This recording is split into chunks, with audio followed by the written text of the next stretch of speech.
एक तरफ है मेरिट मतलब काबिलियत और दूसरी तरफ है रिजर्वेशन।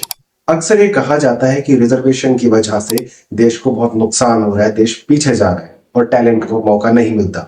लेकिन क्या हो अगर मैं आपसे कहूं कि जिस मेरिट की आप बात करते हो, जिस मेरिट को आप देखते हो, वो असल में सिर्फ एक दिमागी धोखा है। आज इस वीडियो में हम मेरिट के ऊपर से पर्दा हटाएंगे और देखेंगे कि आखिर मेरिट का सच क्या है। और वीडियो को ध्यान से देखना क्योंकि ये वीडियो कुछ लोगों को चुभने वाली है। The level playing field fallacy.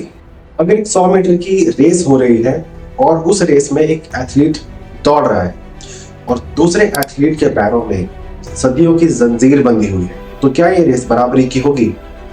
अपना जवाब मुझे कमेंट करके जरूर बताएं। साइकोलॉजी में इसे कॉग्निटिव बायस कहा जाता है। जिन लोगों को बचपन से सारी सुख सुविधाएं मिलती हैं, सारे रिसोर्सेज मिलते हैं, उन लोगों को ऐसा लगता है कि उनकी सक्सेस, उनकी सफलता उनकी खुद की मेहनत का ही नतीजा है। वो उस हेड स्टार्ट को भूल जाते हैं जो उनको उनकी जाति और पैसे की वजह से मिला है। एक ऐसा बच्चा जिसके पास एसी रूम है, अच्छी कोचिंग उसके पास है, न्यूट्रिशन उसके पास अच्छा है, अच्छा माहौल उसके पास है, जब ऐसा बच्चा 90% स्कोर करता है तो उसको टैलेंटेड समझा जाता है, उसके अंदर बहुत मेरिट देखी जाती है।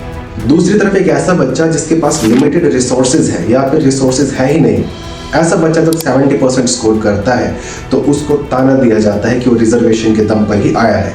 अगर हम साइंटिफिक पर्सपेक्टिव से देखें तो हमें पता चलता है कि जिस बच्चे ने 70% स्कोर किया है उसके अंदर टैलेंट ज्यादा है, क्योंकि उसने रिसोर्स डेफिसिट में ही ज्यादा परफॉर्म किया है।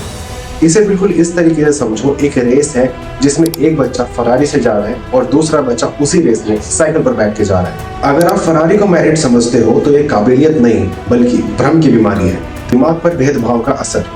एक दलित बच्चा जो एग्जाम हॉल में बैठा हुआ है और बाकी के जो मेरिटधारी लोग हैं वो उसको लगातार अगर रिजर्वेशन का ताना मारते रहते हैं, उसको रिजर्वेशन की वजह से नीचा दिखाते रहते हैं, तो दिमाग कॉर्टिसोल यानी स्ट्रेस हार्मोन्स को बनाना शुरू कर देता है और इस हार्मोन की वजह से ब्रेन का प्रॉब्लम सॉल्विंग एरिया ब्लॉक हो जाता है, जिस वजह से अगर वो बच्चा अच्छा परफॉर्म कर सकता है लेकिन वो फिर भी नहीं कर पाता।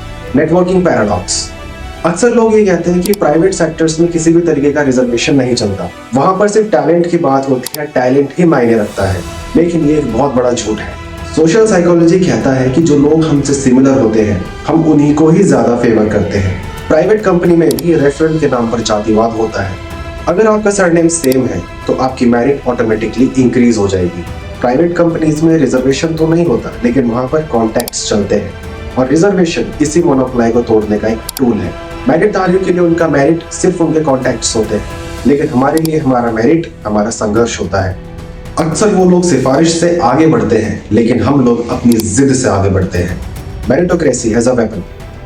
अक्सर मेरिट का रोना वो लोग गाते हैं जिनको ये डर होता है कि उनके हाथ से अब कंट्रोल चला जाएगा, लेकिन असली मेरिट तो इक्वल अपॉर्चुनिटीज से आती है।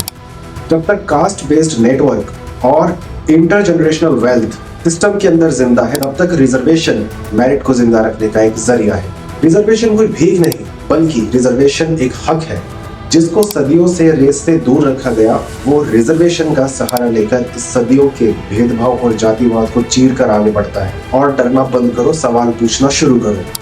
अगर मार्क्स टैलेंट का पैमाना होता तो आज देश की ऐसी हालत नहीं होती, देश कब का विश्व गुरु बन गया होता, ऐसे डंके नहीं बजाए जाते। रिजर्वेशन कोई बैसाखी नहीं है, एक ऐसा हथौड़ा है जो इस कास्ट मोनोपोली के दरवाजे को तोड़ता है। अगर आप चाहें तो अपने विचार कमेंट सेक्शन में लिख सकते हैं। आज की वीडियो में सिर्फ इतना ही, मिलते हैं नेक्स्ट वीडियो में एक नए टॉपिक के साथ, तब तक के लिए जय भीम, नमो बुद्धाय।